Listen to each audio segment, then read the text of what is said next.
ഇന്ത്യയുടെ സംസ്കാരവും വിഭവങ്ങളും ഉൽപ്പന്നങ്ങളും രുചിവൈവിധ്യങ്ങളും ഒരു കുടക്കീഴിൽ കൊണ്ടുവരുന്ന ഇന്ത്യൻ ഉത്സവന് സൗദിയിൽ തുടക്കമായി. റിയാദ് അവന്യൂ മാളിലാണ് ആഘോഷങ്ങൾ. സ്വാതന്ത്ര്യദിനാഘോഷങ്ങളുടെ ഭാഗമായാണ് പരിപാടി.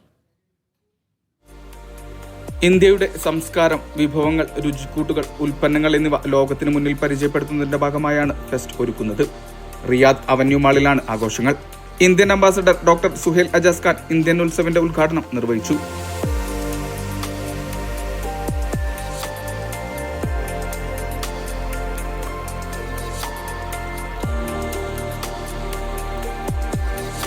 ഇന്ത്യയുടെ സംസ്കാരവും പാരമ്പര്യവും വൈവിധ്യവും വിളിച്ചോതുന്ന പ്രീമിയം ഉൽപ്പന്നങ്ങളുടെ പ്രത്യേക വിഭാഗം തയ്യാറാക്കിയിട്ടുണ്ട്. 8 ബ്രാൻഡുകളുടെ 120 പുതിയ ഇന്ത്യൻ ഉൽപ്പന്നങ്ങൾ ഫെസ്റ്റിന്റെ ഭാഗമായി പരിചയപ്പെടുത്തും. സുഗന്ധവ്യഞ്ജനങ്ങൾ, പ്രാദേശിക പലഹാരങ്ങൾ, ഡയറി ഉൽപ്പന്നങ്ങൾ, ബേക്കറി വിഭവങ്ങൾ, പഴങ്ങൾ, പച്ചക്കറികൾ എന്നിവയുടെ വലിയ ശേഖരവും തയ്യാറാണ്. കാർഗിൽ, ലഡാക്ക് പ്രദേശങ്ങളിൽ നിന്നുള്ള പ്രീമിയം ആപ്രിക്കോട്ടുകളുടെ പ്രദർശനവും ഫെസ്റ്റിന്റെ ഭാഗമായി ഒരുക്കി. ഇന്ത്യയുടെ സംസ്കാരം ലോകത്തെ പരിചയപ്പെടുത്തുന്നതിന്റെ ഭാഗമായാണ് പരിപാടി. ഫെസ്റ്റ് ഈ മാസം 19 വരെ തുടരും.